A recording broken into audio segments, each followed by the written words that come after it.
Salut les gars, j'espère que vous allez bien. Alors aujourd'hui, on va se retrouver donc pour la suite de notre formation. Donc on s'était arrêté là la dernière fois. Donc on avait vu la création et la génération donc du des maillages.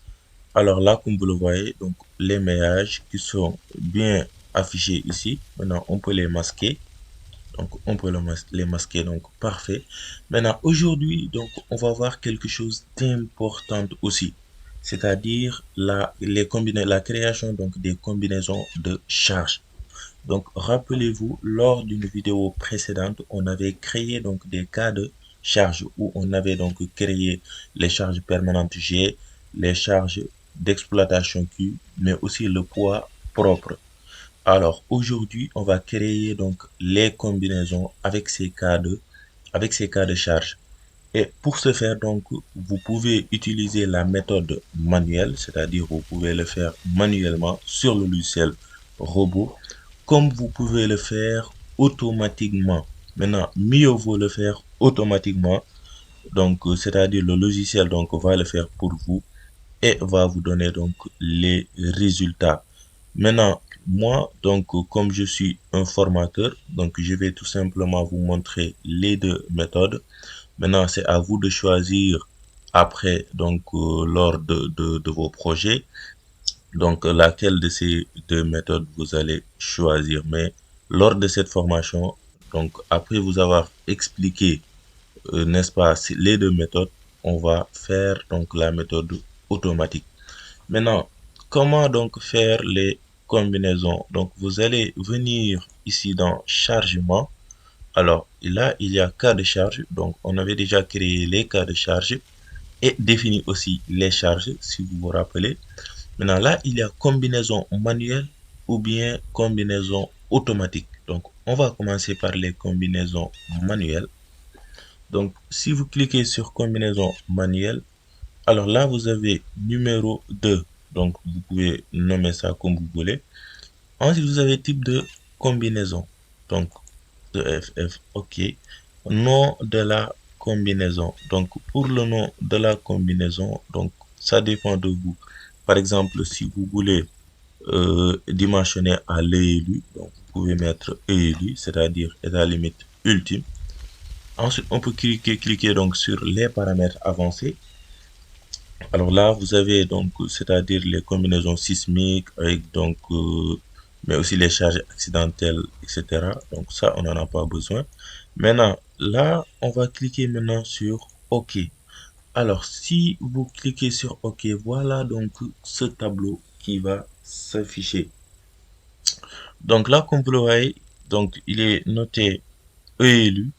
Donc, c'est-à-dire, nous, on a décidé de dimensionner à l'ELU. Et là, vous avez liste de cas. Vous avez nature. Donc, vous avez des charges permanentes. Comme vous avez des charges d'exploitation, le vent, donc le neige, température, etc. Mais seulement nous, lorsqu'on définissait donc les cas de charge, on avait défini que ces trois cas de charge. Donc, c'est pour ça que les charges pour le vent, donc la neige, etc. Donc, ne vont pas s'afficher donc ici.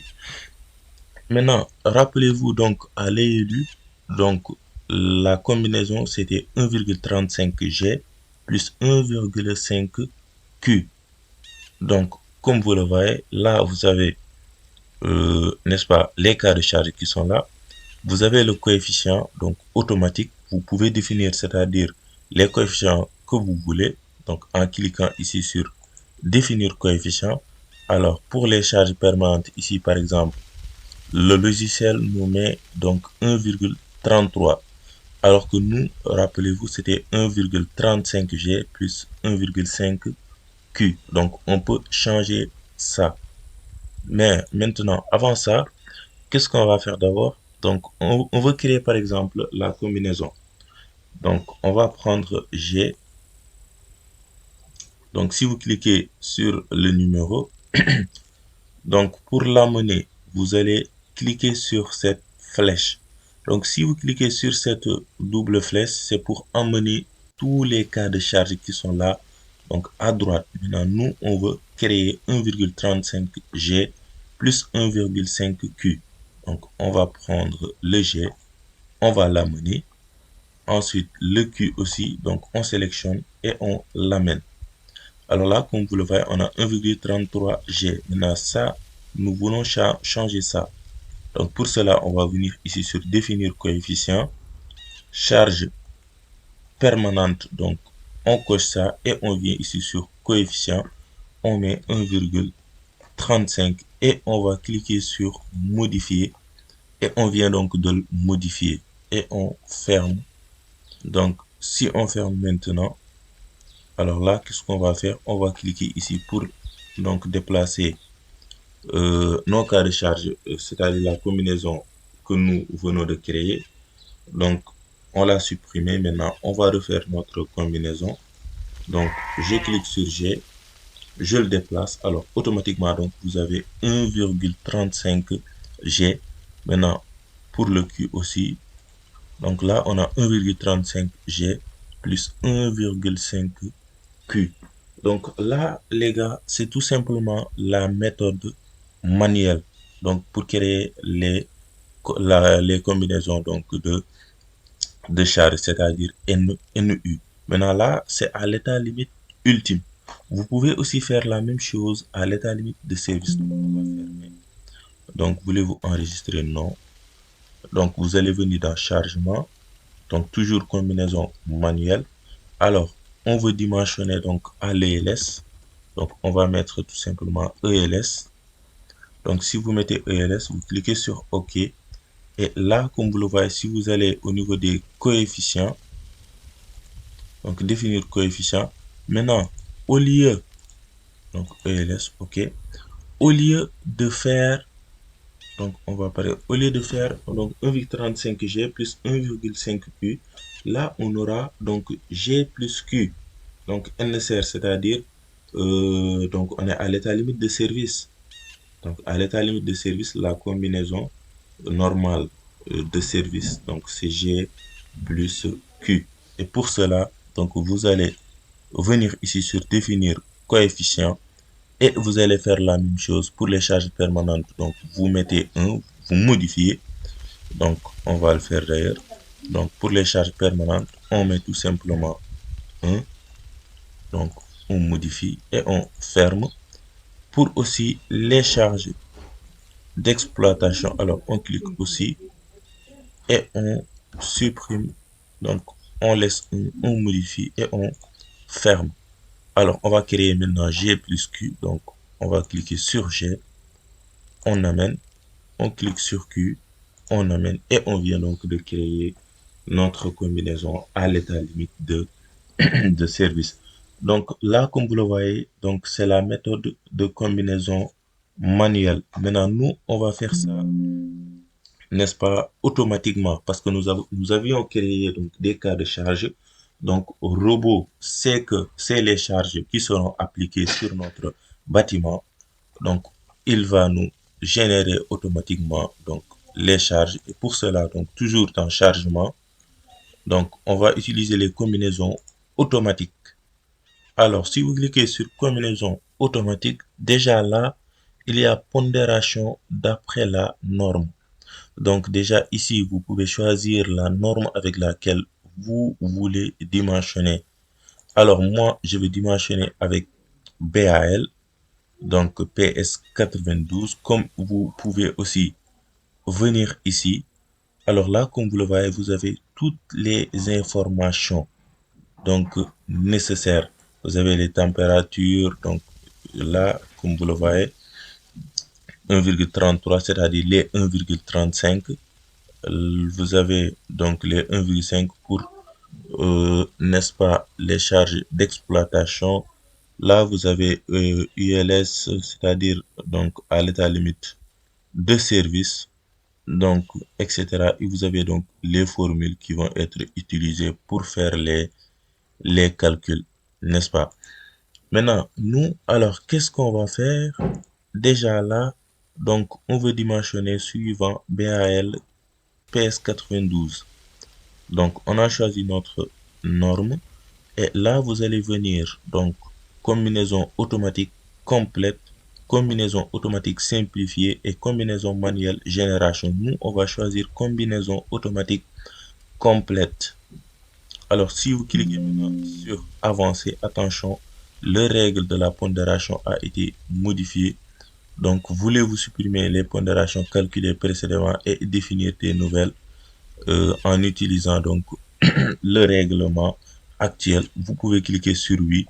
Et là, donc, vous allez définir tout simplement, n'est-ce pas, euh, par exemple, nous, on veut dimensionner à l'ELU et à l'ELS. On n'avait pas défini donc des cas de charge donc pour les accidents ou bien les cas de séisme, etc. Donc, vous allez tout simplement décocher tout ça. Donc, on décoche. Donc, on va cliquer tout simplement ici. Alors, comme vous le voyez, donc on a ELU et ELS. Ensuite, là, vous avez groupe. Donc, pour les groupes, comme vous le voyez, donc les charges permanentes, rappelez-vous, on avait donc le poids propre et la charge permanente G.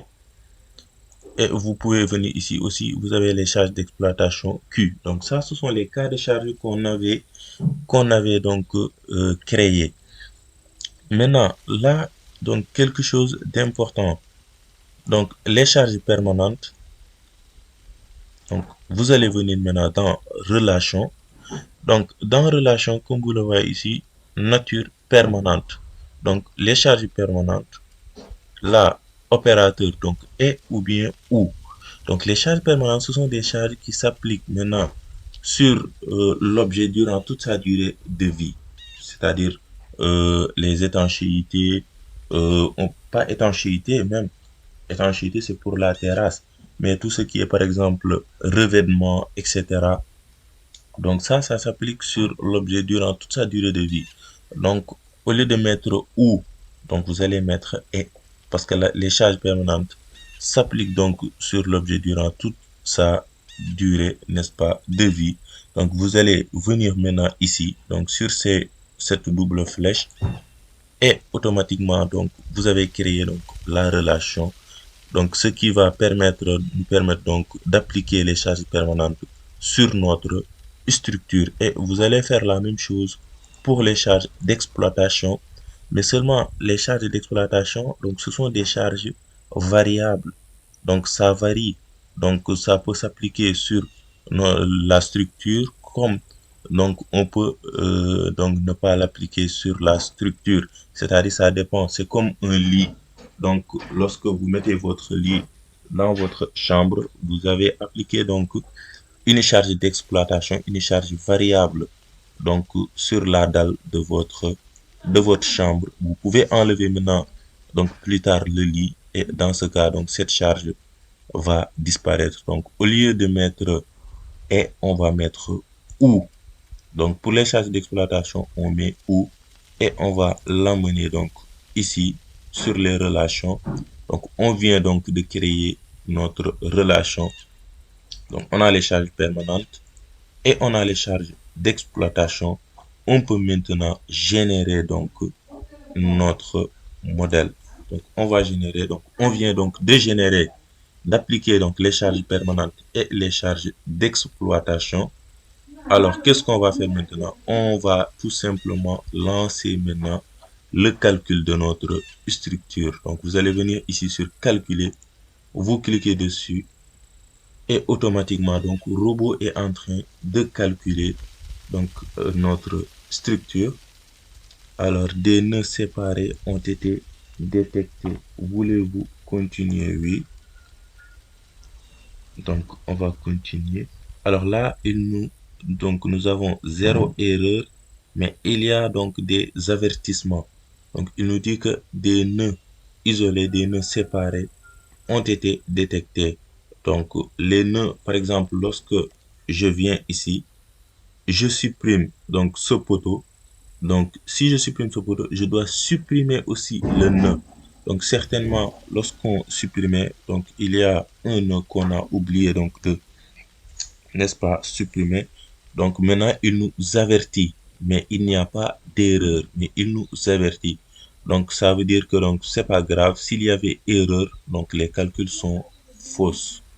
Donc, les calculs sont faux dans ce cas. Mais là, comme il n'y a pas d'erreur, les calculs ne sont pas faux, mais il nous avertit qu'il y a un nœud, donc, qui est là et qui ne sert donc qui ne sert tout simplement à rien.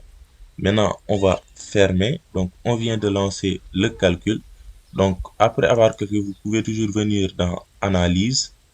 Donc, vérifier structure. Donc, on va vérifier notre structure. Et comme vous le voyez, donc, nombre d'erreurs. Là, on a donc un avertissement, mais pas d'erreur. Donc, revérifier toujours. Donc, on a un avertissement, mais pas d'erreur. Donc, c'est parfait. Alors les gars, donc c'était le but de cette vidéo. Donc j'espère que vous avez compris le principe et j'espère que donc jusqu'à présent donc la formation se passe très bien. Donc si vous avez des questions donc posez-les en commentaire et je vous dis donc merci beaucoup et à bientôt pour une nouvelle vidéo.